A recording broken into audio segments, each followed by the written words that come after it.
అంతర్యుద్ధం ఎట్టకేలకు ముగిసింది. అధ్యక్షుడు అసద్ దేశాన్ని విడిచి వెళ్లిపోవడంతో తిరుగుబాటుదారులు సిరియాను ఆక్రమించుకున్నారు.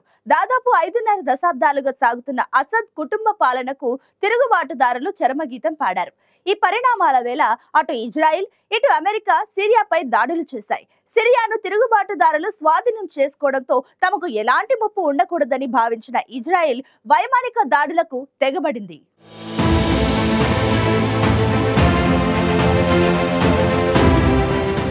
సిరియా నుంచి అధ్యక్షుడు అసద్ నిష్క్రమించడంతో దాదాపు 5.5 దశాబ్దాల పాటు సాగిన కుటుంబ పాలనకు తెరపడింది.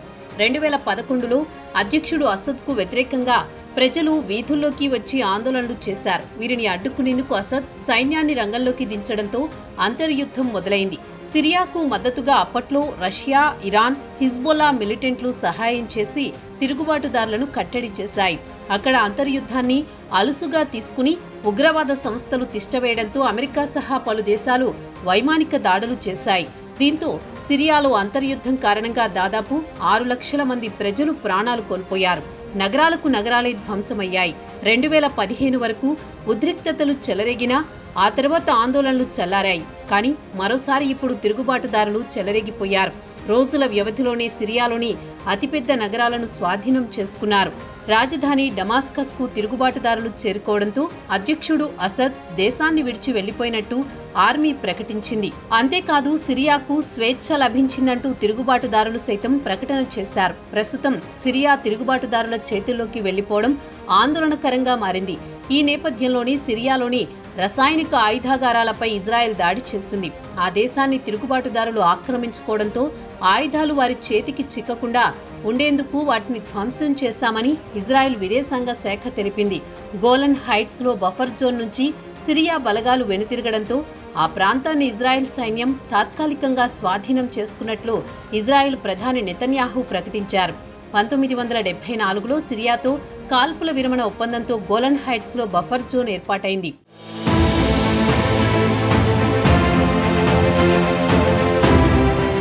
తమకు ఉన్న ఏకైక ఆసక్తి దేశం ప్రజల భద్రతేనని నెతన్యాహు స్పష్టం చేశారు. అందుకే తాము వ్యూహాత్మక ఆయుధ వ్యవస్థలపై దాడి చేశామని తెలిపారు.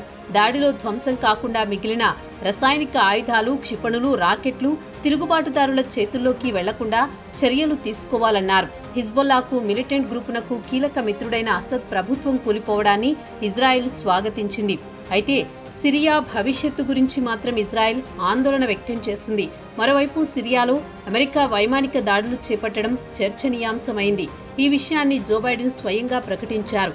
తిరుగుబాటుదారులు సిరియాను నియంత్రణలోకి తీసుకున్న నేపథ్యంలో ఈ అంశంపై బైడెన్ స్పందించారు.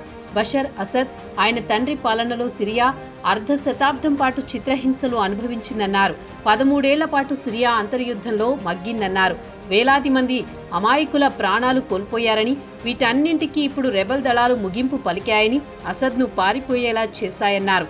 ఆయన పాలన కుప్పకూలడంతో సిరియాకు ప్రాథమిక న్యాయం జరిగినట్లయిందని, ఉజ్వలమైన భవిష్యత్తును నిర్మించుకోవడానికి సిరియా ప్రజలకు ఇదో చారిత్రాత్మక అవకాశమని బైడెన్ తెలిపారు. ప్రస్తుత పరిస్థితులు సిరియాలో అనిశ్చితికి, ఉగ్ర ముప్పునకు కూడా దారితీయొచ్చని బైడెన్ అన్నారు. ఈ అధికార మార్పు సమయంలో సిరియా నుంచి పొరుగు దేశాలైన జోర్డాన్, లెబనాన్, ఇరాక్, ఇజ్రాయెల్కు ముప్పు వాటిల్లొచ్చని, అందువల్ల ఆయా దేశాల నేతలతో రానున్న రోజుల్లో చర్చలు జరుపుతామన్నారు. గందరగోళ పరిస్థితులను ఇస్లామిక్ స్టేట్ ఉగ్రముఠా తమకు అనుకూలంగా మార్చుకునే ప్రమాదముందని, తాము అలా జరగనివ్వమన్నారు. సిరియాలోని ఐసిస్ శిబిరాలు, కార్యవర్గంపై తమ దళాలు డజనుకు పైగా వైమానిక దాడులు చేశాయని బైడెన్ వెల్లడించారు.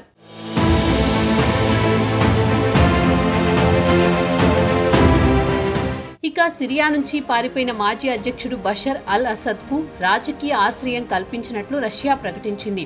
ఇందుకు సంబంధించిన నిర్ణయానికి అధ్యక్షుడు పుతిన్ వ్యక్తిగతంగా ఆమోదం తెలిపినట్లు క్రెమ్లిన్ పేర్కొంది. తిరుగుబాటు దళాల ఆక్రమణలతో సిరియాను విడిన అసద్ రష్యాకు పలాయనమయ్యాడన్న వార్తల నేపథ్యంలో పుతిన్ ప్రభుత్వం దీనిపై క్లారిటీనిచ్చింది. అయితే అసద్ ప్రస్తుతం ఎక్కడున్నాడనే విషయాన్ని మాత్రం వెల్లడించలేదు. అయితే పుతిన్, అసద్ల మధ్య ఎలాంటి భేటీ జరగలేదని క్రెమ్లిన్ అధికార ప్రతినిధి దిమిత్రీ పెస్కోవ్ తెలిపారు. ఆయన ఆచూకీ గురించి చెప్పడానికి ఏమీ లేదన్న ఆయన, దేశాధినేత అనుమతి లేకుండా ఇటువంటి విషయాలు వెల్లడించలేమన్నారు. ఇది అధ్యక్షుడి నిర్ణయమేనని తెలిపారు. మరోవైపు అక్కడ తిరుగుబాటుదారుల కారణంగా ఆ దేశం మరింత ఇబ్బందులు ఎదుర్కొనే అవకాశాలున్నాయని ఆందోళనలు కనిపిస్తున్నాయి. సిరియాలో కీలక నగరాలను తిరుగుబాటుదారులు ఆక్రమించుకోవడంతో జైళ్లలో మగ్గుతున్న ఖైదీలందరినీ విడుదల చేసేశారు. అనంతరం రోడ్లపైకి వచ్చిన తిరుగుబాటుదారులు అసద్కు వ్యతిరేకంగా నినాదాలు చేశారు. తమ దేశానికి విముక్తి లభించిందంటూ సంబరాలు చేసుకున్నారు. సిరియాలో కొత్త అధ్యాయం మొదలైందంటూ ఒకరికి మరొకరు అభినందనలు తెలుపుకున్నారు.